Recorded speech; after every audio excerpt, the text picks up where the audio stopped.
We're going to talk about sex and religion and politics all at the same time, right here out in the open public. Like, Jesus is just going for it here. Right. Yeah, that is a fantastic conversation.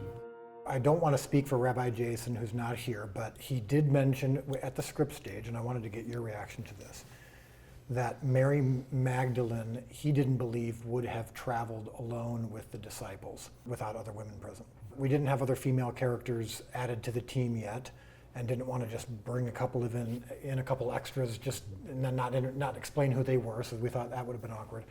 We ended up adding. There is a shot currently in the travel montage that shows Thaddeus and little James and Mary coming out of two different homes, implying that they were staying in host homes as they were traveling in the middle of this long journey.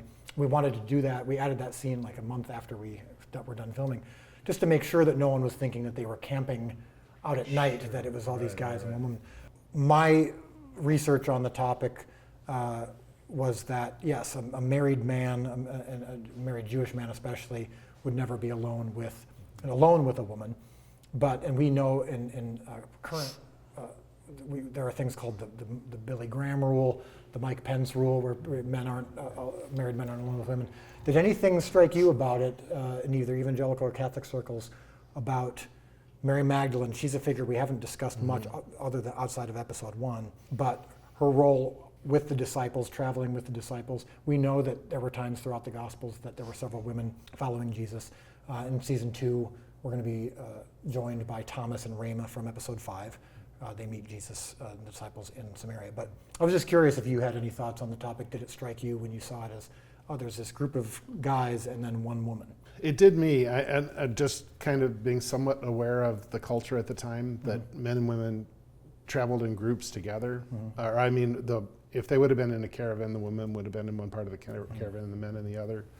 And then just that women didn't have much freedom of travel. I wondered that with the wine merchant in Thomas in the episode 5 as well.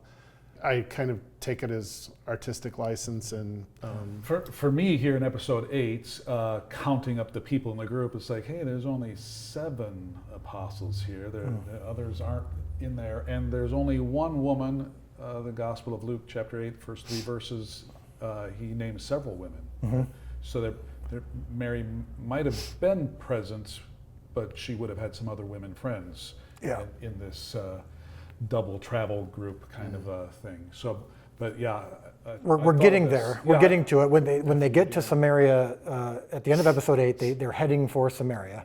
When they get there, in about an hour, Thomas and Rama are going to be there. Great. We're going to eventually soon have Jesus' mother join and travel a little bit as well. But yeah, whenever we're trying to show some of the behind the curtain of what you guys are providing to us, I wanted to acknowledge that was a note from Rabbi Jason that he didn't think that was historically or spiritually accurate. One of the main reasons was, I can't introduce more characters just yet.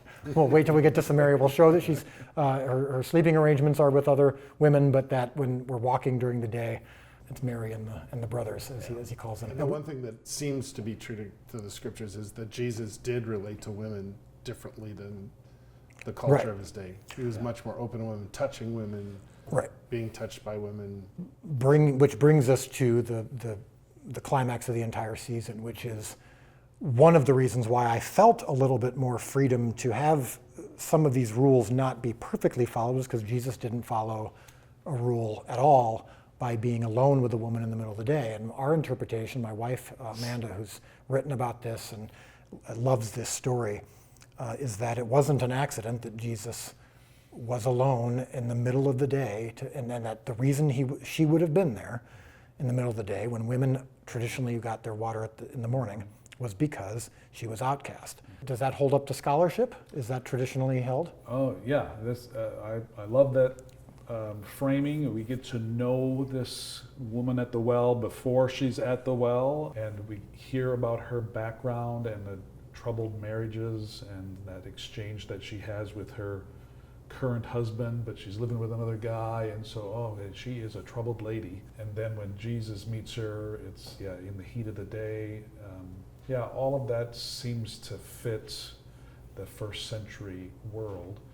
What I love about that conversation in John chapter 4, Jesus is able to carry on this conversation with somebody of a very different cultural set of expectations. She recognizes him as a Jew. He is breaking social protocol. This is really strange. And Jesus is able to do that, and then launches into what still is culturally unacceptable. We're going to talk about sex and religion and politics all at the same time, right here out in the open public. Like, Right. wow, Jesus is just going for it here. Right. Yeah, that is a fantastic conversation. You were a woman of purity who was excited to be married, but he wasn't a good man. I love how the script really brings out all those kinds of features of that conversation. You make the most of that here, I think. Yeah, we did add a little bit. So in the scripture, he says, you have 5 husbands, or you've had 5 husbands. And she says, oh, you must be a prophet. And you could interpret that as if to say she immediately then goes, oh, you're a prophet, you're in a good way, like, oh, you clearly know things. We delayed that realization moment a little longer for her and had her go, she almost sarcastically, like, oh, I see, you're a prophet, you're going to preach at me. Because we just wanted, again, in the Gospels, the scene is pretty short. And we want to take her from a woman who's really troubled to a woman who's joyously running and yelling publicly about the Messiah. I want to take our time a little bit to develop that transition.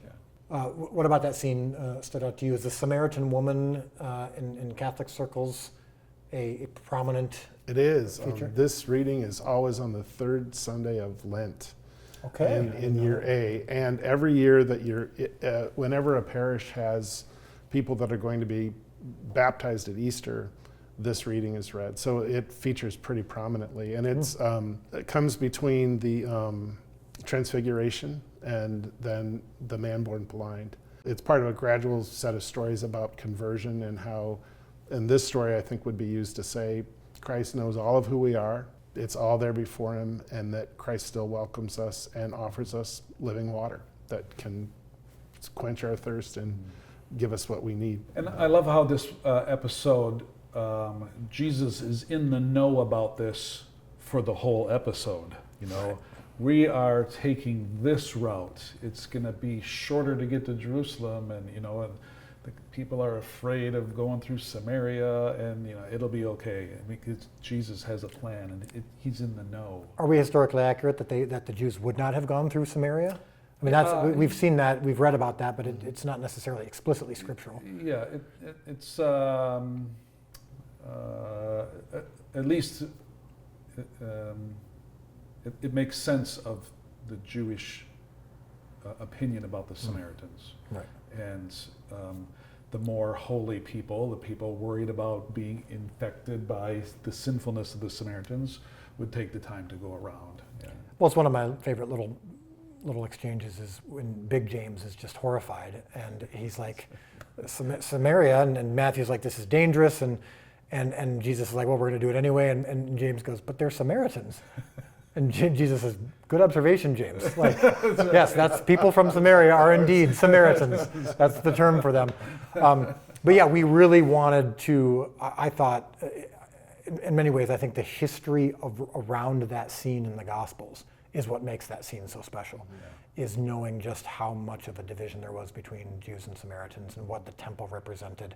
And you guys were all helpful in that of making sure that we got that part of that scene correct, which is the reasons for some of the divisions that Samaritans weren't allowed in the Jewish temple. Well, they actually set up their own worship place. They had their own version of the Old Testament, and that's part of the discussion. You Jews say we should be worshiping the temple, but we worship here at Mount Gerizim. Our big hero is Jacob, and She says, are you greater than Jacob? You think you're greater than Jacob? And it's so funny, the audience is going, yeah, he is. And you're about to find it out. Yeah. Yeah, so there was actually a little bit, I imagine that the animosity could work both ways then. You're put down so much by the Jews that you figure out your own ways to put down Jews as Samaritans. And So they've got their own traditions, and this is the best place to worship, not the Jerusalem temple. And it's not like we're not allowed there. It's like, why would anybody want to go there even? Right. Even if we were allowed in, we wouldn't, because our place was better. And yeah, Jesus is chipping away at all of those walls from both sides.